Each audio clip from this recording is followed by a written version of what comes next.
ہر قسم کے روحانی جسمانی مسائل اور وظائف کے لیے صاحبزادہ سید عطا الرحمن شاہ صاحب کی یوٹیوب چینل کو سبسکرائب کریں۔ السلام علیکم ورحمۃ اللہ وبرکاتہ۔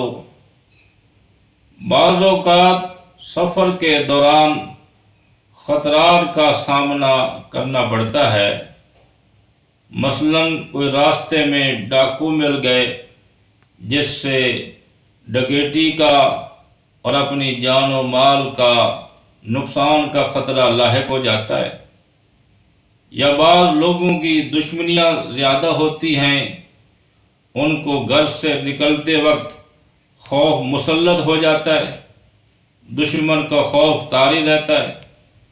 پہلی تو بات ہے کہ اس دنیا کے اندر ہمیں کسی کے ساتھ محبت ہو تو صرف اللہ کی رضا کے لیے ہو، اگر کسی کے ساتھ دشمنی بھی ہو تو وہ بھی اللہ کی رضا کے لیے ہو۔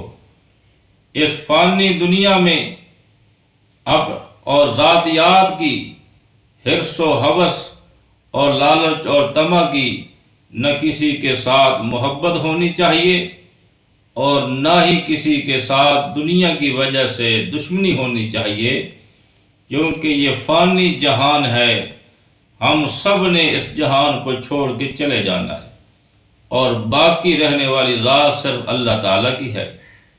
تو اس لیے ہمیں محبت بھی اللہ کے لیے، اور اگر کسی کے ساتھ دشمنی بھی ہے تو وہ بھی اللہ کے لیے ہونی چاہیے۔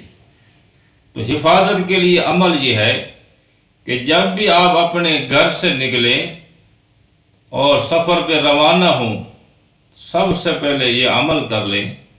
پہلی تو کوشش کرنی چاہیے کہ باوضو ہو کر سفر کرنا چاہیے، اور جب آپ گھر سے نکلیں تو ان مبارک کلمات کو پڑھ لیں کہ بسم اللہ توکلت علی اللہ لا حول ولا قوت الا باللہ واللہ خیر حافظا وہو ارحم الراحمین۔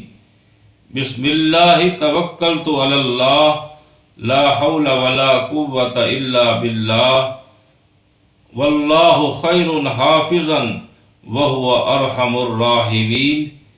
ان کلمات کو آپ 7 بار پڑھ کر اپنے اوپر دم کر لیں، انشاءاللہ سفر کے دوران ہر قسم کی پریشانیوں سے اور جملہ خطرات سے اللہ تعالیٰ آپ کی حفاظت فرمائیں گے۔